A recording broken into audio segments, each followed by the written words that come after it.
like to tell you a story about retail and the city, and on how our consumption and shopping behaviors will shape the future of our cities. I hate shopping. Many people do. I hate going out, being kind of struggling through Oxford Street, being offered an enormous amount of choice, going in way too hot department stores. On the other hand, I love it.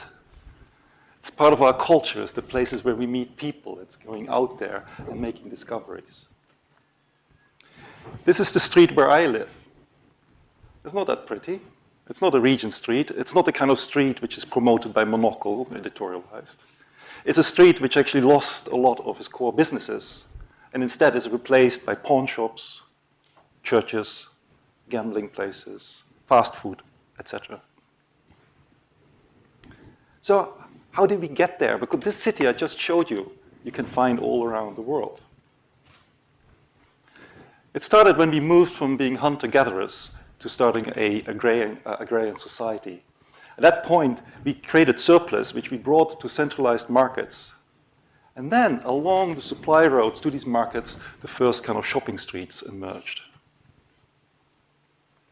That stayed for millennia like that, till the industrial society emerged.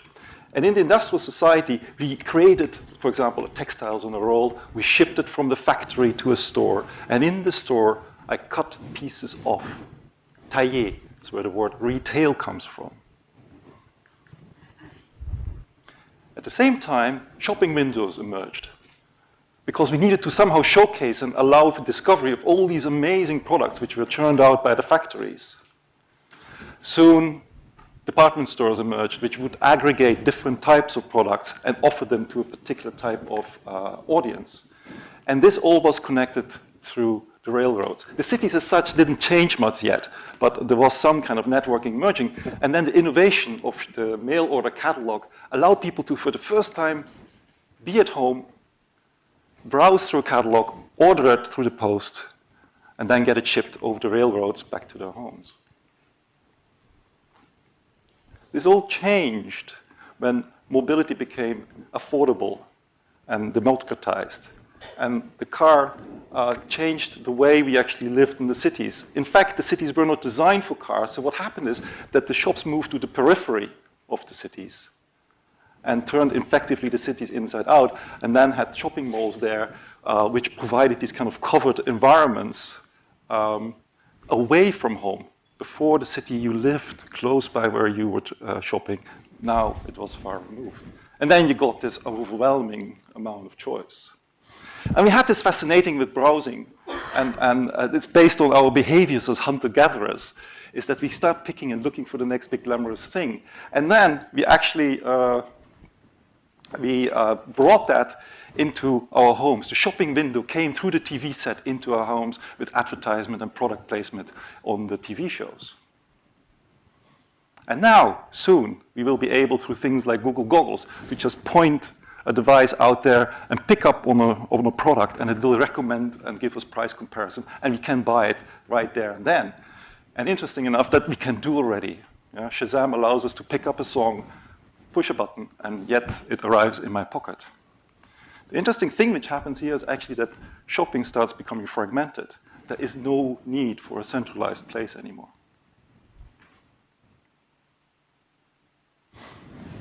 So we see that there's changing infrastructures which lead to changing roles of retail. And so what changes actually retail? And I'll give you a couple. I had to sort a couple out because I had so many I wanted to tell you about, but I'll give you a couple of nuggets. One is called the last click. The last click is what happens when you go and browse online, or you go into the city and you see something and you pick up your device and you say, okay, price comparison. In the end, you will look for the cheapest price, and quite often that's with Amazon. So Amazon gets the last click. Now, retailers are actually kind of working against this. So some of them actually started doing fitting fees, like this sports retailer in Australia charges $25 to actually just try on a ski boot. That's actually the price difference between buying it online or in the shop. And you get back that price if you buy from that retailer. Total convergence. Now, people might not really think about it, but there's less and less need to go to shops. One is that we actually have a maturation of electronic and digital products over the last decennia, which actually started somewhere in the 50s and then started going through the 80s and 90s and 2000. And suddenly, we cannot see the difference anymore of the quality of a display. Color TVs, all the same. I can't hear the audio quality difference anymore between a good and a cheap headset. They're virtually the same. So it's the end of the features that differentiate products in the shop. Something else has to come instead. And what we see is this accumulation of features which represent through applications into devices, multifunctional devices, and the shape of these devices depend on the affordance they create in the context of use, be it a table, a large screen, or your watch. This is an advertisement from John Lewis a couple of years ago, and it actually shows identical black squares. These are all different TV sets. And I couldn't figure it out because they had to put the name and the logo of the brand on top and then just a set of numbers. But this is the state we were in. There's hardly any differentiation on that level anymore. I thought first, I'm still not sure it was sarcastic. I'm not sure about it. And the other influence is actually the changing production and supply chain. Fashion was necessary, but not anymore. Look at us. We all here in the audience look pretty much similar to 10 years or even 15 years ago. Before that, the 90s, the 80s, the 70s, the 60s, all were recognizable. It's not anymore.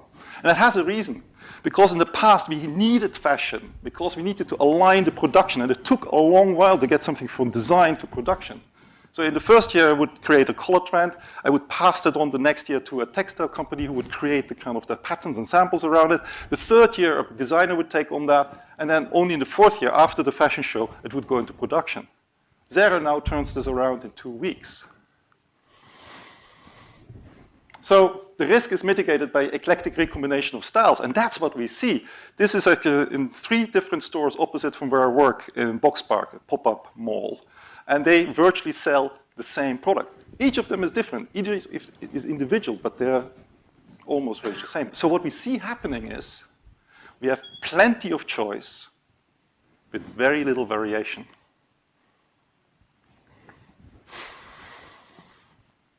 And the fourth point here is that if we don't really, there's no need for us to go into shops anymore because instead of owning products, we actually pay for using them. So once products don't differentiate enough to provide status, I have a small TV or big TV at home, then the value of ownership reduces. Seamless access and time-saving services become more desirable. We're on the brink of a sharing economy. Now that has a big influence on our retail because I don't own a car, I use Zipcar. I share the car. I can share my room on Airbnb or I share my tools on Ecomodo. As consumption behaviors are changing, only in-person services, including hospitality, can survive. Niche offers that can do without economies of scale are remaining. So this is for the high street. So what we see on the high street, that where it used to be about 40% for eating, drinking, room, it is exploding, and we'll notice it. So markets and trading places shape our cities. And the requirements for these are changing. How will changing business models affect the shape of our cities?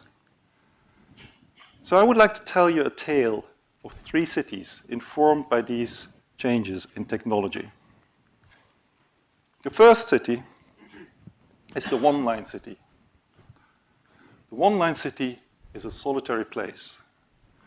It's a place where people do all their business, all their entertainment, the love life, everything online. And we see that already. There's people like what they call hikikomori in Japan, which completely live only in one home. And it is spreading.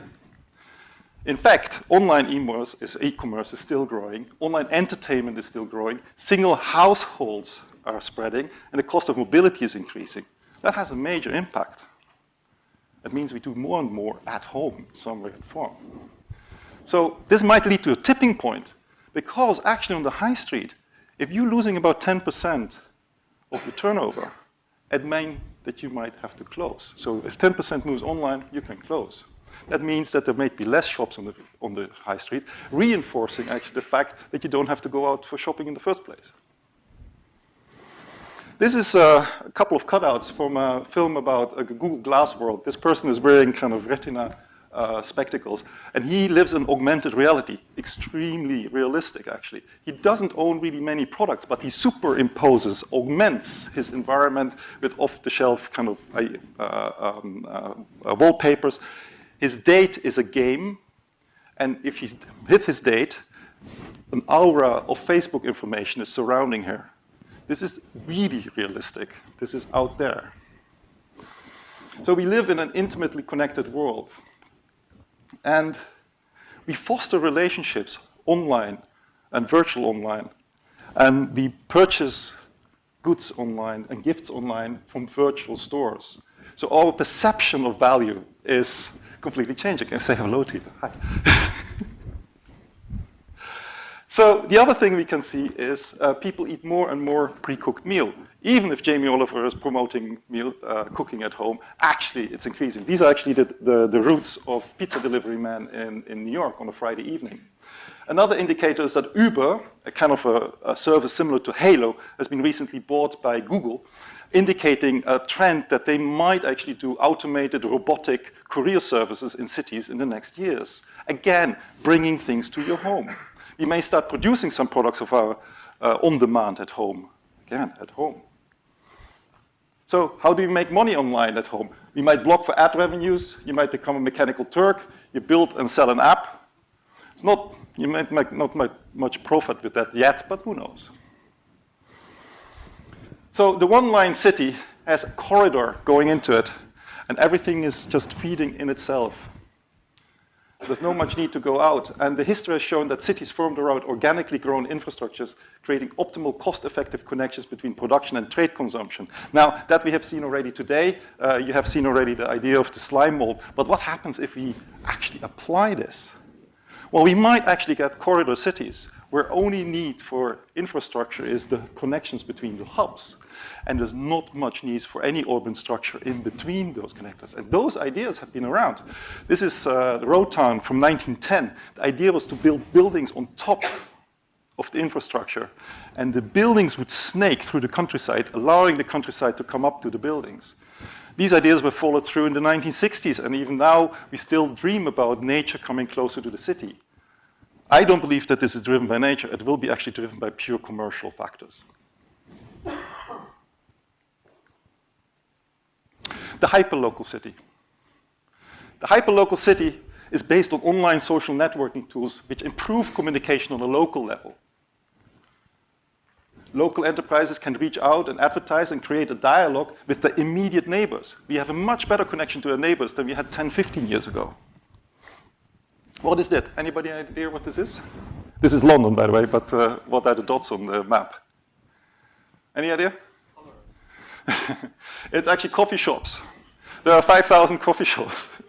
And it just demonstrates that communities require places to meet. And this is an example of a bicycling community which meet at Look Mum No Hands, which actually allows them to share ideas and the latest news. You can see all kinds of combination. You might have bike repair with a cafe, fashion in a bar, there's a laundrette with a coffee shop in San Francisco. All kinds of hospitality combinations are appearing as we speak. Same as farmers markets. Farmers markets are spreading. Actually, there's now more farmers markets than Walmarts in the United States. But why do we have that? Because there's a desire to connect back with nature, to actually grow locally, to actually be involved with the food production process and recycle things within the community. Well, this is a problem. If we want to do everything local and we want to do it energy efficient, we need to be very careful with the amount of space we have. So we have to start stacking up and create these stacked vertical farms to the point that the architectural office MVRDV from Holland proposed 10 years ago high-rises stacked with pigs. Now, for London, that would mean you need 85 towers the size of the Shard to satisfy the pig consumption just for a city like London. Well, imagine that, 2 towers each borough. And another example, and I won't skip this, but is that local currencies are really kind of allowing to keep economies local. So this city is characterized that everyone is a producer of goods, everybody offers service, and everybody's a trader. And we can see examples of these kind of circular cities which provide a central marketplace, an agora, from the times of Utopia from Thomas More over things like Auroville in India to the yearly city of Burning Man, facilitating communities in the central marketplaces. This is a fragmented city. Actually, they're very self-sufficient in units. There is not much need to interact with other localities but yourself. So the fragmentation of the city is going to happen. This is the last city, the aspirational city. The aspirational city is actually the city we already live in. Broadcast media like radio and TV and now the internet connect people across vast distances, leading to global cultures. That means there's tribes out there which all made out of individuals, but they have the same behaviors, the same needs, the same aspirations. Even if they won't live in one or another. A hipster from Shoreditch will find his counterpart in Brooklyn, or in Rio, or in Johannesburg. And this is reinforced with social media, like Pinterest, which allows people to communicate about the products in their life and kind of refocus on it and actually creating less and less and narrow down on variation. We see that on airport shopping malls, identical around the world.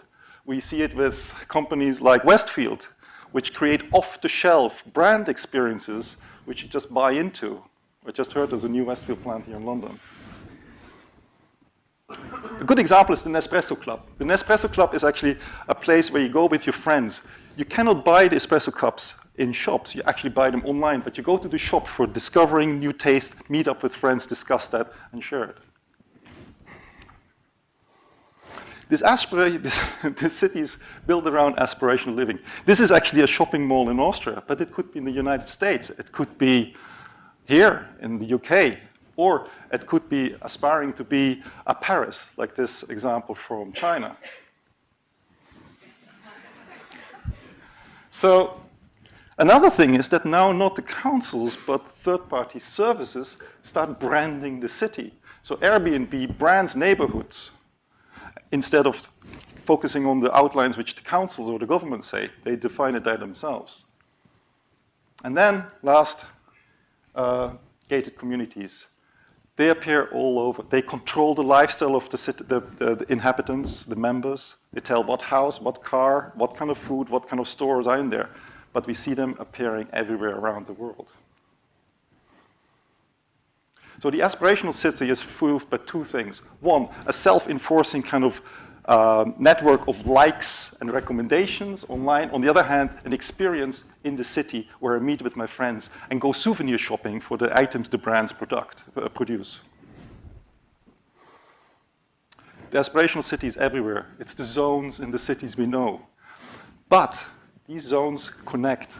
And it's not one location, in one geographical location, it's actually a global network. So I showed you 3 different cities. These cities all exist. They're not new. And I don't think that one or the other will exist in the future. It will be a hybrid, but it depends on us.